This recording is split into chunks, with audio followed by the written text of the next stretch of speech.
I'm Jean-Yves Charlier. I'm the Executive Vice Chairman and Chief Executive Officer of the Digicel Group. I've been with Digicel now for about 18 months. I started out first by joining the board and joining Dennis O'Brien, and ultimately moved in the beginning of 2019 into an operational role as Chief Executive.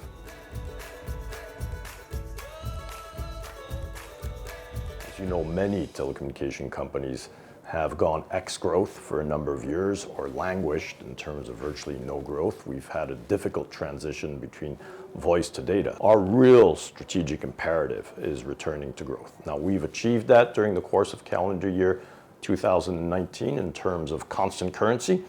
We're now focused on achieving that in US dollars and reported currencies.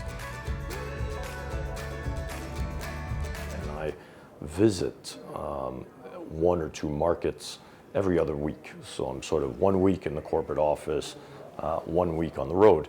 One of the things that's really important for me when I make these country visits is I always have dinners, for example, with corporate and government executives to talk about the services that we're providing. So I make a point that my visits are not just about meeting with our management teams. I also make a point to always visit stores and see how our stores are performing and to talk to customers while I'm visiting those stores. We need to make customer service, again, a competitive advantage for Digicel. So I think it's a combination of keeping close and visiting countries very often and not just operating from a corporate headquarters somewhere.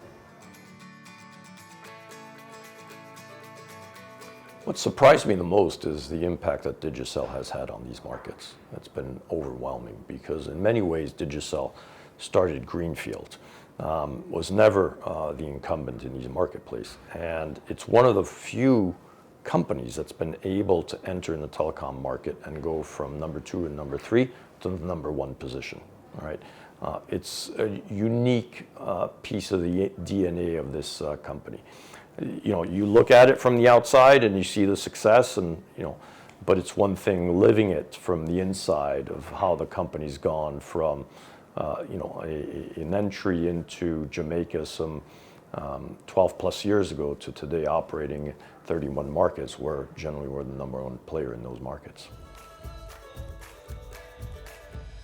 So we operate in highly sophisticated markets such as Bermuda or Cayman, but also in some very developing markets such as Papua New Guinea or Haiti. There, the needs are not so much in terms of digital lifestyle. The needs are still very much in voice and data. But what we see is that our customers are predominantly adopting a digital lifestyle, and hence voice and SMS services are becoming much less relevant, whilst data revenues are now becoming much more relevant. And we see that. In the last quarter, 54% of our revenues across the world came from data.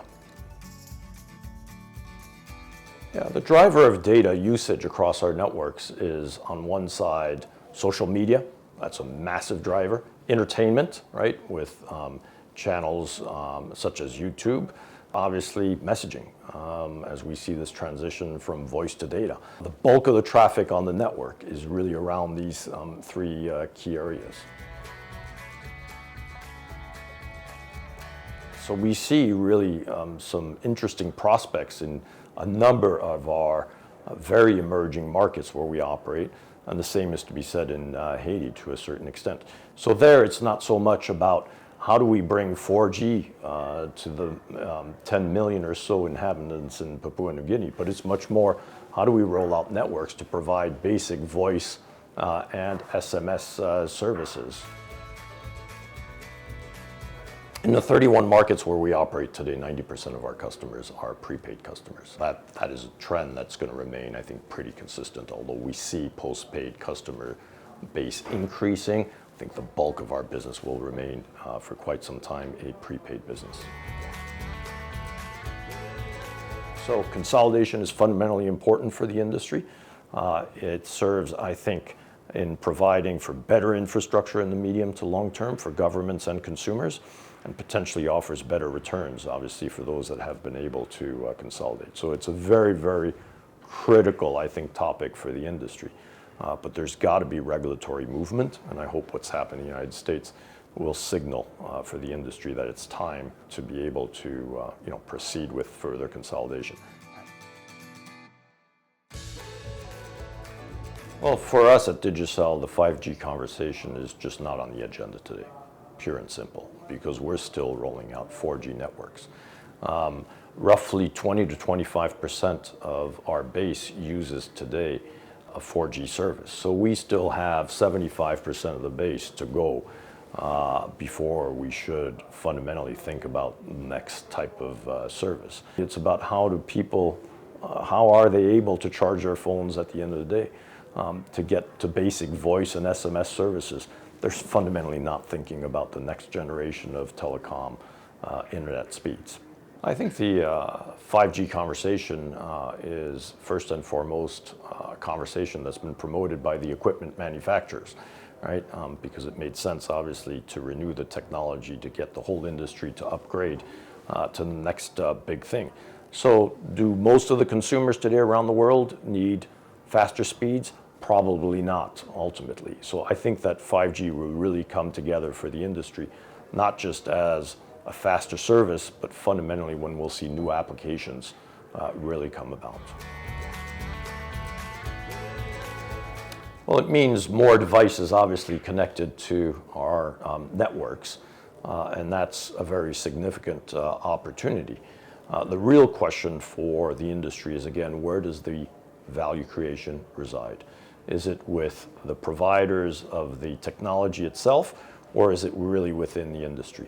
Right now, the industry has seen very little in terms of revenues coming with all these devices interconnected, because we've not been able to monetize it in a meaningful manner today. So if I look at IoT services on the Digicel network, it's immaterial overall to our relative revenue structure.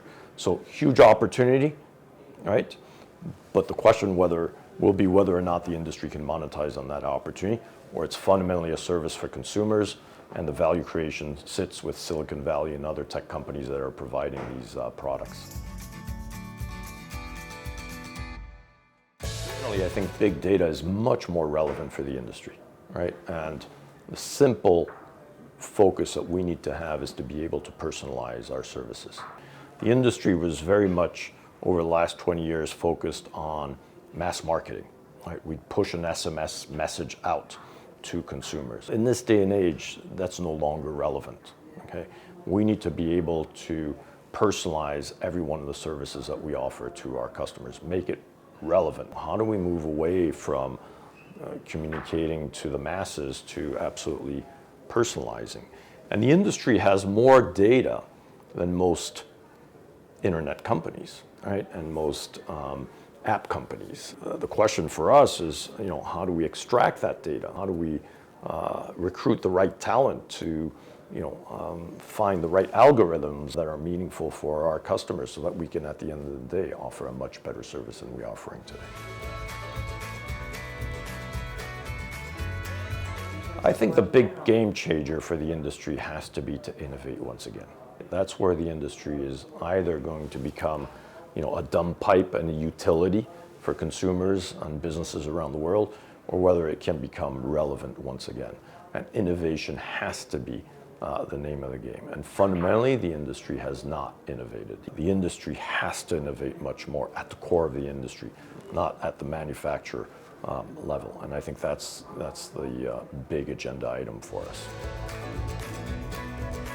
So if you look at what's happened across tech around the world over the course of the last 10 years, the value creation and the profit pool has shifted from the telecom industry to the tech industry, because tech has become more relevant than ever for consumers.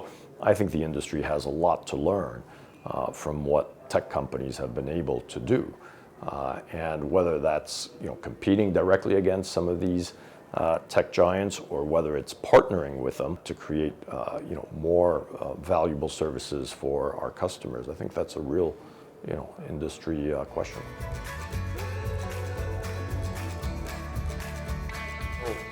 Part of our focus at Digicel is really giving back to the communities where we operate. And Digicel has created Digicel foundations in quite a number of the countries where we operate, predominantly in Trinidad today, Jamaica, Haiti, and Papua New Guinea. And the real focus that we have is around education. That's a really big theme because we think that economic development for these countries will come through the quality of the education that's being provided.